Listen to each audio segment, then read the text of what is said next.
welcome to Playwright, a podcast about creating and sharing new ways to play.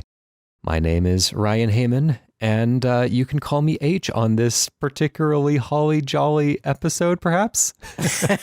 And I will be Santa. Call me Santa. No, I'm Ryan Quintal. You can call me Q, and happy Playmas, H. It's so good to be here. That's a branding that we're not already immediately regretting. Yeah, I was trying to think of is it like Rightmas or Playwrightmas or maybe Ploronica or something? Yeah, that sounds good, actually. I like that. It sounds like an instrument that would be played in like the Grinch Town. Maybe like the Jewish side of Grinch Town. The Ploronica was played 3 times that night. And never again. Yes. As with all musical instruments that are given for Christmas gifts. It's true. Unfortunately. Yeah. Anyways, let us get straight to the show today. We've got some pitches today. I didn't really go into this thinking about what would be fun for a Christmas-themed show in particular, so you'll have to bear with me for... Yeah, so the listeners have a little context. We're kind of recording in a compressed schedule, as you had mentioned a couple weeks ago, so we're fitting this in. It's going to be as holiday as we can reference, but I think my pitch is particularly, let's say, unjolly. Yeah. So we'll see. Your Satan worshipping simulator is really going against the spirit of the holiday, but this we'll is let the you week have it. it's going to pick up steam. This is the week. You know that I can't stop talking about how much I like the most recent Hitman game. Despite kind of going in and out with the series beforehand, I am well into this new Hitman that lets you kind of cruise around this world and put on different disguises and sneak up on these unsuspecting targets and try to take them down from any angle. And so what I'm going to pitch right now is a rather simple kind of inversion of the idea. It is just a straightforward reverse Hitman where instead of playing the assassin, you're playing a target and you have to do your big important government job or whatever it is that is leading you to being targeted while always watching out for one hitman or many hitmen after you. And so it's not so much an empowerment fantasy as it is like a paranoia fantasy. Yeah, horror simulator of sorts. Yeah. All right, well, then let's start the clock and see where we take that. I want to say it seems like games like this always give me some way to kind of know whether it's a sound cue or something that the bad guy is approaching. So I think you could have a lot of fun with the audio here. What I want to do, I'm kind of inspired by the movie It Follows, where, you know, you're in these crowds and you never know what the monster looks like until suddenly you see somebody just kind of quietly walking towards you. And so it's those kind of aberrations in the regular behavioral patterns of the people around you that you would see. And so you are maybe a politician that's running for a branch of government, or maybe a journalist who's breaking a big story or something like that. Like, you know, a good, like, normal person who's trying to do a good, normal thing. But, you know, there are people that don't want this to happen. So they're sending kind of covert individuals after you. And so, you know, you can choose how to deal with them if you choose to lead them into traps, or if you just try to do your job and escape, or if you just choose to head for the exit without even doing your job. You probably won't make it very far in your career that way if you're always, you know, darting at the first sign of any suspicious behavior. Yeah, I wonder, you know, the Hitman has that concept of the elusive target, the special person. So I imagine that that's kind of what I am in this game. I'm one of these special people. Yeah. I wonder if there is a cool sort of lead in to a level where you're getting to live out a little bit of this person's life beforehand, or maybe there's a generated movie sequence of, you know, you giving a television interview, or you know, getting out of a fashion show, or, you know, your restaurant that you own, that kind of thing. I want the hitman to not look the same in every mission. Otherwise, it'd be very easy to identify. Oh, right. But maybe there can be some flexibility in the number of tasks that you have to accomplish as the target. And so the more of these tasks that you accomplish before exiting the play area, the more points that you'll earn, or the better story outcome you'll receive. But, of course, if you get killed, that is the undesirable outcome. Yeah, and I like the idea of being able to, instead of just being kind of the person who's tracking you during these things, actually doing some of the dirty, nasty stuff. Like you're trying to do this secret drug deal. You're trying to transfer this amount of money to a secret account offshore. That kind of the like dirty criminal stuff that the hitman always seems to be. Even though hitmen are quote bad guys, they're often positioned as heroes because they are tracking down these kind of nasty people.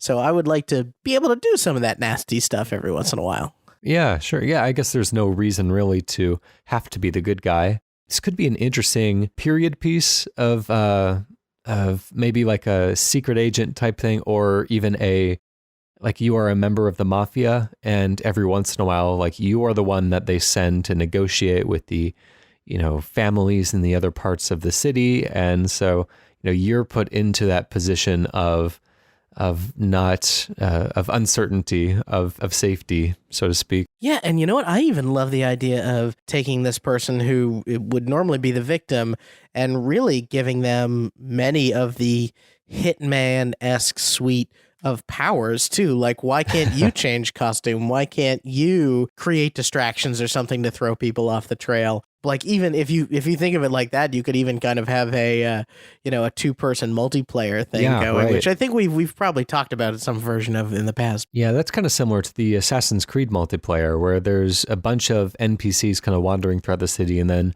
there are any number of assassins that are out there trying to hunt each other down, trying to find out who the other assassins are, and trying not to get stabbed themselves. Yeah, that's a really cool mechanic too, because the Assassin's Creed has that sort of, I guess you could call it a blend into the crowd button, but like there just happens to be a whole group of people that are all wearing very similar robes to you that you can kind of just walk slowly and in formation with. So yeah, stuff like that would be really cool. Now, of course, you said that as far as changing costumes and stuff to try to hide from from the hitman that's after you, that would be very contingent upon the situation that you're in. Usually people are or the targets are targeted because they're important people. And so if you are doing a book release or something like that, like people go to the event specifically to see you. And so if you're in disguise, then that's kind of defeating the purpose of you being there in the first place. So depending on the situation, sometimes that could work, sometimes that wouldn't be appropriate for the specific mission. I like the idea of there are still like, I guess, appointments that you have to make in order to do what you do successfully. So whether or not it's like you do actually have to be in this public place at this moment for this signing, but kind of where you go after that is what the mystery is. Maybe there's an aspect of getting to kind of order around your security detail as well, to patrol the area beforehand and think about what are the most likely sniper spots where you're the most vulnerable. And so you get to play kind of both of those roles. Yeah, kind of tell them, hey, look at the rooftops. Just keep your eyes on the rooftops. I have a feeling this guy's coming for me. Yeah, or if you can climb up there before you have to make the meeting and then say, I want a person standing right here this entire time. Oh man, could you imagine also there is, say you design your character or whatever, and then there ends up spawning an NPC that just looks very similar to you, and you could kind of approach that person and be like, hey, I need you, can you do this for me? And kind of put them in a precarious situation while you make your getaway? Not a noble thing to do. No, the human shield is an effective tactic, however. I kind of like the idea of this being set in the past somewhere, and trying to think of like more interesting historical scenarios where this could be a cool thing to do. I feel like Assassin's Creed kind of has the like pre-modern age pretty well tied up, but anything like the 1930s or during one of the wars or something like that would be kind of cool. Yeah, I think Mission Impossible tends to either set stuff like this in this period or James Bondy, that kind of Cold War Yeah, that's sort true. of Yeah. stuff. A lot of good espionage going on during the Cold War. Yeah, plus because of the nature of it, you get a lot of beautiful locales like big palaces and, very opulent places to meet and elaborate structures and architecture. So that's always cool. Yeah, I was just playing I Expect You to Die on VR. And that's fun. It's just a James Bond simulator, essentially, where they put you in these kind of single room scenarios and you have to solve a number of spy-related tasks like defusing a bomb and trying to avoid laser grid detection, stuff like that, to accomplish these pretty simple one-room tasks. But it's a lot of fun, and it definitely plays into that kind of James Bond movie aesthetic. So it cheered me up and it got me thinking. Yeah, that'd be really, really cool. And I've never played that. I Expect You to Die. Is that just like, Yep. Is it brutally hard? Is that why it's called that? No, it's that's a quote from a James Bond movie, and so they kind of retooled that into, and they send you through this like James Bond title sequence at the beginning of that game. So it's perfect. a really fun way to get yourself into the mindset. Well, Mr. Bond, I expect you to die. Yeah. Yeah, I love the idea of even framing this as we've talked about spy versus spy stuff before, but the idea of the anti-spy or the spy target, however you want to frame that person. I don't know if it sucks to call him the victim, I feel like, because you should be able to succeed quite a bit. So it's a matter of, I'm not sure what to call the character in this. Right. Well, the target, I guess. You are the target. Yep. Yeah. You're the one with the contract against you. Oh man, what if we bring some contract stuff into this? Maybe you can flip the contract and this is how you like earn money and progress in that way. Or it's a matter of like you are able to maybe at some point intercept the intel about you and where you're going and sort of thwart that type of behavior. Yeah, kind of like a Watch Dogs 2 scenario where you can use the kind of on the fly manipulate the information to send them in a different direction. Yeah, that'd be really cool. Well, that's all the time we have on that one. I need to think of a name for this, which I have not done yet. Well, if we want to keep the James Bond thing going, we can flip a title around and call it Viewed for a Kill.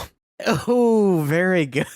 I would play Viewed for a Kill. Beautiful. Let's keep on going. Q, what do you have for us in the most holiday of specials today? So you're Santa. No, I'm just kidding. So my pitch this week is one that my brothers are actually probably going to be a little peeved at me for sharing. But we have tossed around this idea for so long. We're not going to make this game. So I think the world should have it. I would play a mode, and more specifically, my brothers would play this mode more. They would fire up Call of Duty, one of the old ones, Call of Duty 4. Oh, is that one of the old ones now? That's one of the old ones now, yeah. And they would set the custom match rules to be shotguns only, and they would agree to meet at a house in the map, a sort of half-destroyed house. And then from there, it was a crouching only, so you're totally silent or very quiet, and you just had to kind of navigate around the house until you found each other and tried to kill each other with shotguns.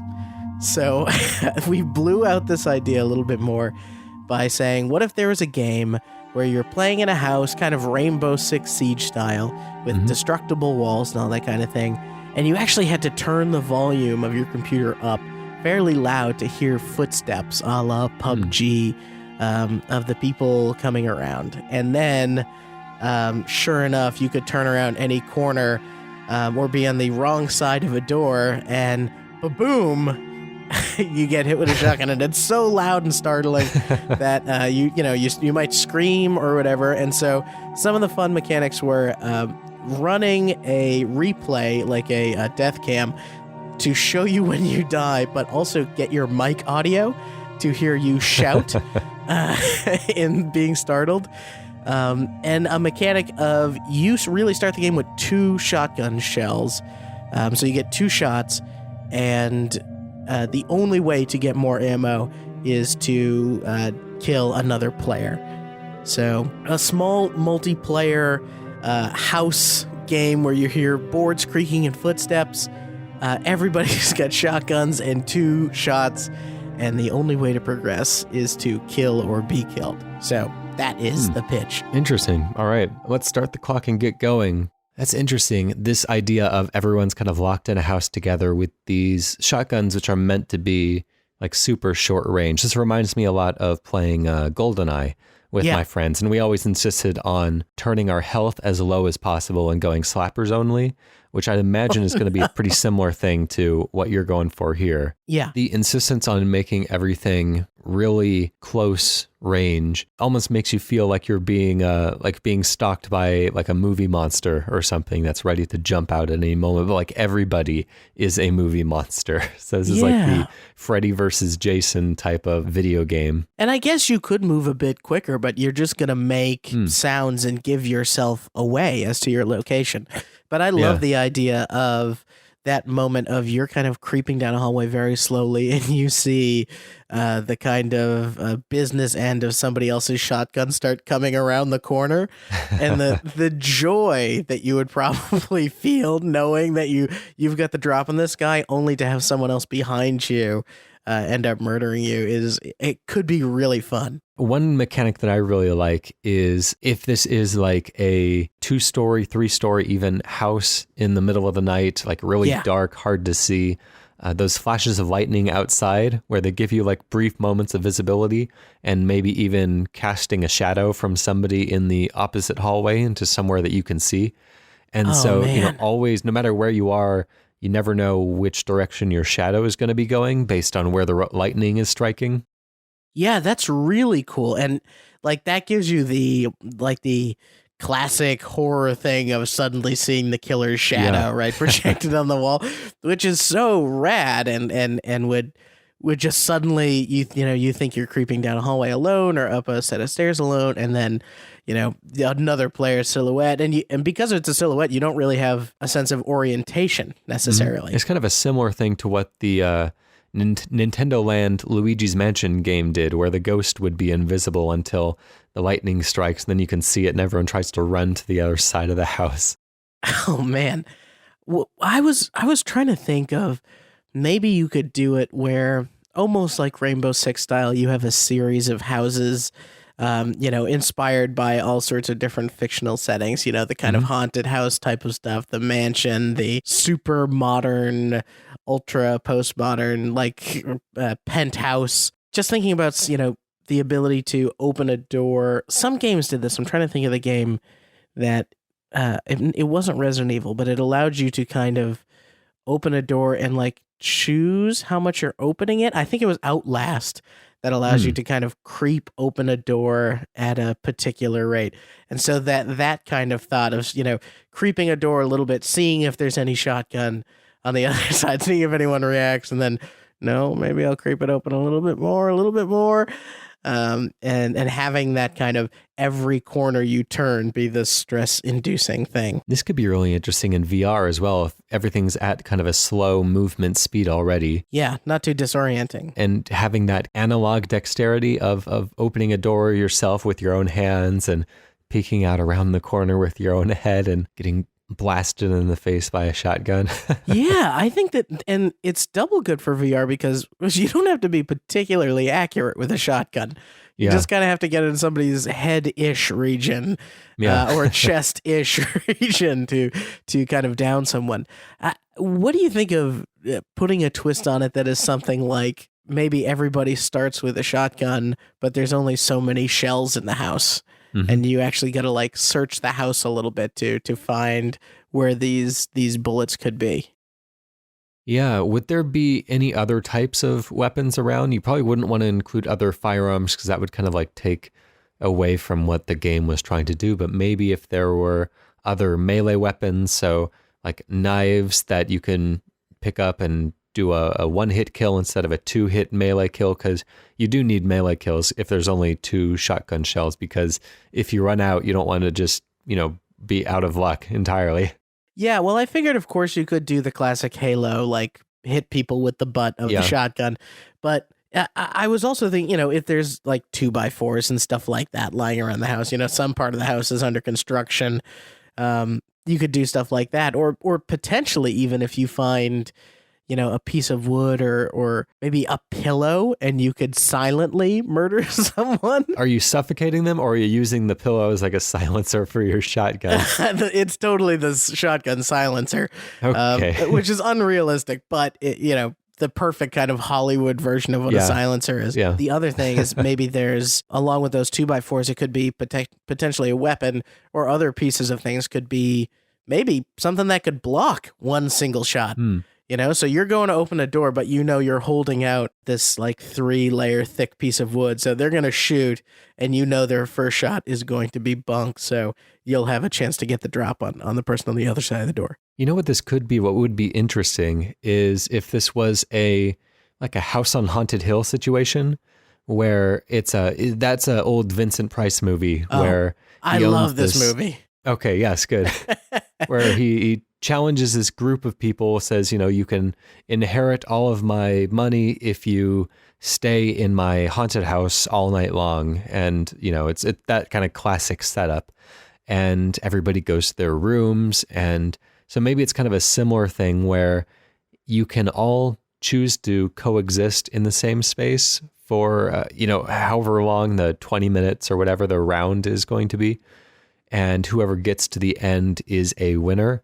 But each person, they start off in a common room that's just kind of like a chat room area where they can voice chat and make small talk and haunt each other maybe, or try to like forge alliances. And then like 2 minutes in, they are each escorted to their separate rooms, and nobody knows where the other people's rooms are, but everybody knows that each room has a shotgun in it and like multiple exits out of the room. So then it begins like, do you trust the people?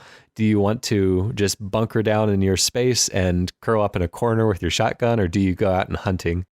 I love that, to take the House on Haunted Hill spin of it. And maybe even you do the ceremony beforehand of, I believe everybody gets a handgun in a mini coffin, right? In that movie. So to have people take out their, like Vincent Price or whoever the presenter is like, I will give you all, there is $1 million up for grabs or whatever. And then everybody goes and, opens up these coffins, which is perfect. And you take out a shotgun so you can have bigger, more dramatic coffins.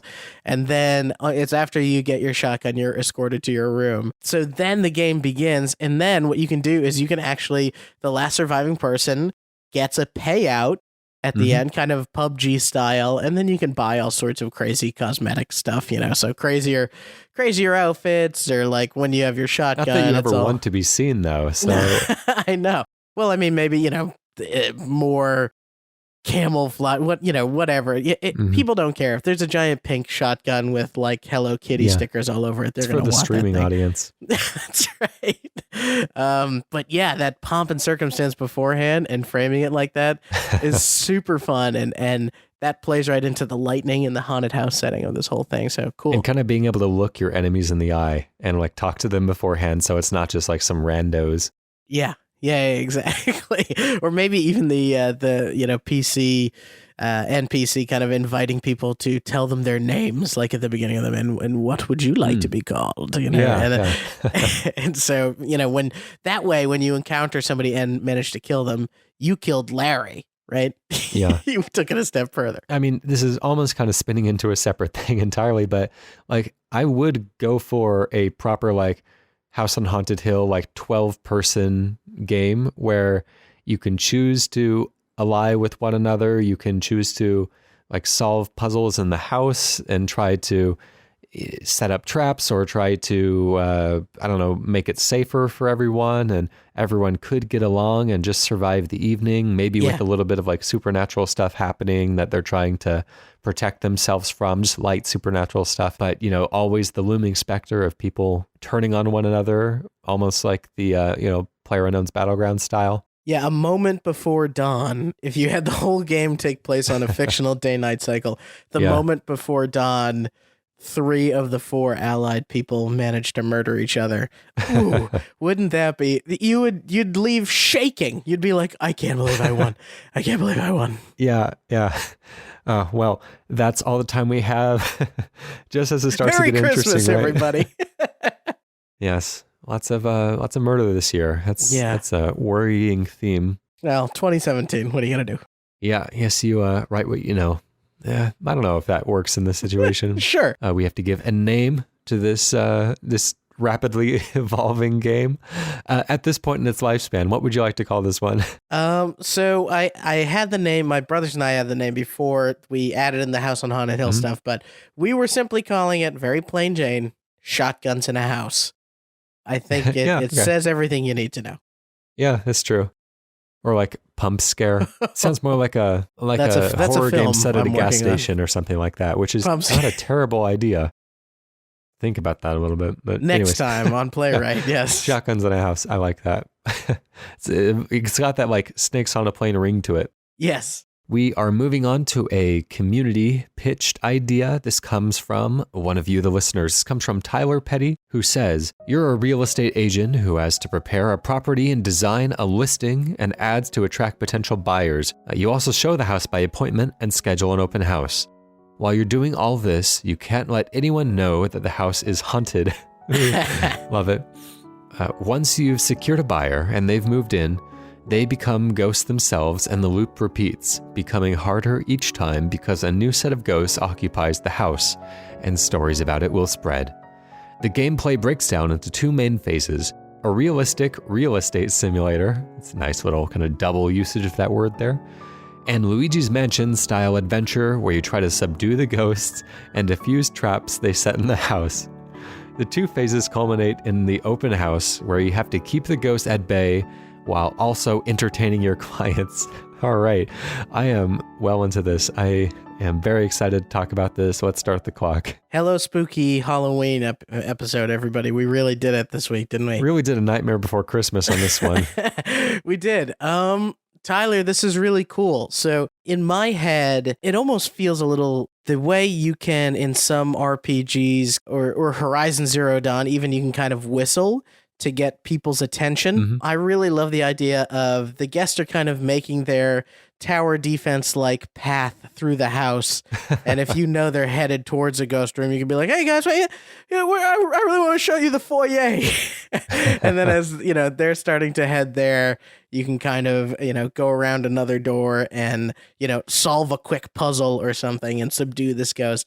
And then be like, anyway, yeah, we should check out the master bedroom after, that kind of panicky real estate agent feel. I'm going back and forth on this because the way that Tyler makes it sound is that each person that you sell this house to dies in this house and becomes another one of the ghosts. And so it makes sense as like a difficulty progression thing that each time that you're selling the house again, there are more ghosts in it. And so it's more likely for multiple spots to be haunted at once. But if there was just like one ghost that you both know each other and just really dislike each other, it's a meddlesome ghost that just keeps on making your life miserable, and you have to keep selling this house because, people keep moving in then moving out because they are uncomfortable there. Having the ghost be like one entity that can affect one thing at a time, or each ghost being one entity that can affect one thing at a time, you can kind of like trace their route throughout the house. So if the ghost is in the kitchen, then you can show off the basement knowing that the ghost is going to have to like move through a couple of rooms slowly before, they can get to where you are. So you're safe for another couple minutes to show that off. You've seen Beetlejuice, correct? Yeah. When they're trying to sell that house to the new people and the husband and wife are kind of ripping their faces off and stuff to try and scare these people as they move in, is something I would really like to figure out how to incorporate these ghosts doing like increasingly crazy things to scare off the guests. And maybe somehow you have to like explain it away. Maybe like the ghost could leave a, methane kind of odor or something, like, oh, I must have left the gas on. Like maybe some conversation that you can have with the people who are touring the house to kind of ease them and talk them through things. Okay. Yeah. Yeah. Yeah. I would almost like this game more if it was a non-haunted house that you had to convince people was haunted. Oh. If you're like trying to sell it to like paranormal investigators or something like that, like you are the real estate agent that like scouts out spots for paranormal investigative shows. And so, they're coming in with their night vision cameras and trying to get a good spook going on. You're there behind the scenes, like knocking things over or pulling things on strings or something. Okay, so let's say these are haunted houses. The aspect of this that stood out to me first was that I really like any game that incorporates an aspect of photography. And so doing like a nice first-person walkthrough of a house and choosing how to photograph things, and some of these photos end up with like, a creepy lady in Victorian clothes, translucent on the couch or something like that. And you're like, ooh, can't show that one. Tying that into the people that have bought the house are becoming ghosts. Yeah. I'm trying to think of like how the difficulty is ramping up there. Like, is it depending on how you sold the house to the people, or depending on those people's, personalities or like the rooms they like the most, they become a certain kind of ghost? Or like, I'm interested in to figuring out, like, do you have any control over the type of ghost that these people are becoming? Or is it just like the house is just collecting more and more ghosts? And for, what used to be a, small, door creaking is all the way to like windows slamming shut and like full poltergeist action. Yeah, that's a good question. I like to think about this as like the Disneyland Haunted Mansion, where it's a little bit more cartoony and lively and upbeat ghosts instead of murder you in your sleep ghosts. Yeah. But I like that the big scene of all the ghosts in the ballroom dancing together and playing the organ and having a blowing out birthday cake at the big long feast table. But once you get to that many ghosts, then not capturing them in your photographs and trying to cover up for the fact that they're there becomes like really you're spinning many plates at the same time. Yeah, and so I'm trying to think of the moment-to-moment gameplay of kind of like, is it Sims style where I can purposely go and like decorate the house or rearrange the furniture in a way that discourages people from going into certain parts of the house, or like when they go to take a picture, like, oh, the shades were down, you can't really see, this room in a photo very well. That seems like an appropriate way to do it. So I think the football manager aspect of the game, where you're setting up a listing and you're kind of controlling the price of it and the real estate portion of the game, sounds really interesting and really cool. But the giving tours is hard to conceptualize on like a moment by moment gameplay basis. So maybe we can figure this out. And really quickly touching upon the listing things, I would love to see that kind of Dark Souls Bloodborne-esque sort of note generator that kind of is like, creepy house needs loving care or something like that. Okay. So getting the listing right, maybe the listing kind of feeds into what kind of customers you're bringing in, or what they expect, or what their behavior set is going to be. So you can kind of like start your run by dialing in what you think the listing should be based on the haunting that you see. And then as people are moving throughout the house, maybe you can place points of interest for them. That's why I keep saying, like, it feels like to control these people or to get them to experience things in a particular order, you're going to need to kind of know their path. Yeah. And so I'm trying to think about how I can both know their path and then begin altering it. It's tricky because it's kind of like an escort quest with an invisible enemy. Which are two things that don't necessarily always work well together.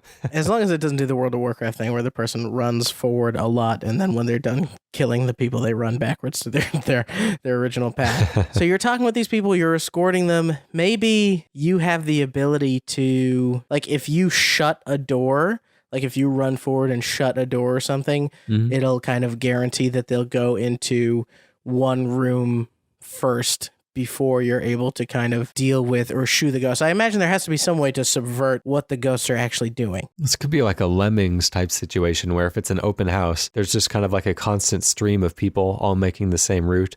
And basically you just have to like close off a pathway that keeps away from where all the ghosts are that day. Yeah, that's really cool. And so okay, like, oh, ghosts are active in this room, and this room. Yeah. So I got to figure out a way to, and it's not like you're not going to catch everybody, right? You just have to get it to the point where one of these buyers or husband and wife couple or whatever, or husband, wife, go in through the house and they don't encounter any of the weirdness.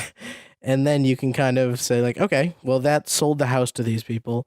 And now the next round, there's going to be more aggressive haunting. Yeah, turning this into a little mini game somehow. It has to be a little bit more involved than just routing, because the thing about houses is that you can close off a room very easily and the hallway just kind of goes around it. But maybe if the rooms were a little bit more interconnected and there was a little bit more nuance in the routing that you had to do, maybe visually concealing aspects of it or drawing people's attention away in other more creative ways that could be interesting. I wonder if, okay, anybody that sees one of these ghosts is going to freak out, right?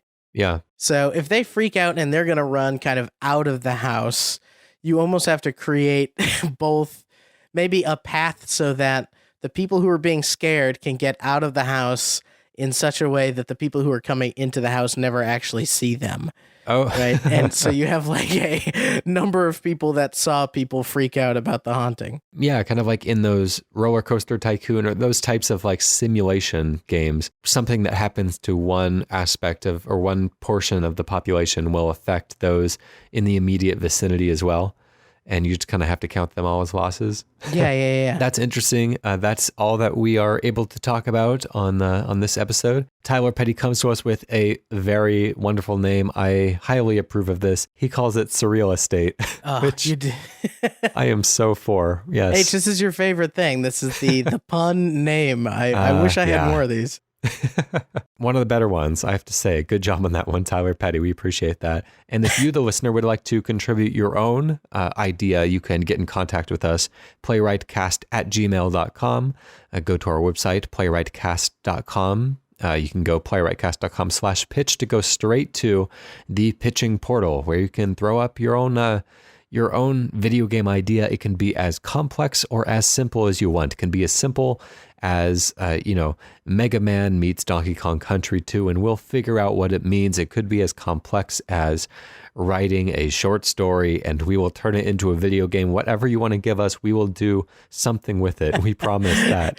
I mean, a couple weeks back, we literally did a pitch based on an illustration. Yep, that's true. So if you guys want to bring in your illustrations of weird stuff, and we will, just let it have it, if you will. Yes, that is PLAYWRITECAST. And you can do the same on Twitter at the same name. And while you're on our website, go check out the About page where you can link to Hello World. It's our theme song by PROTODOME.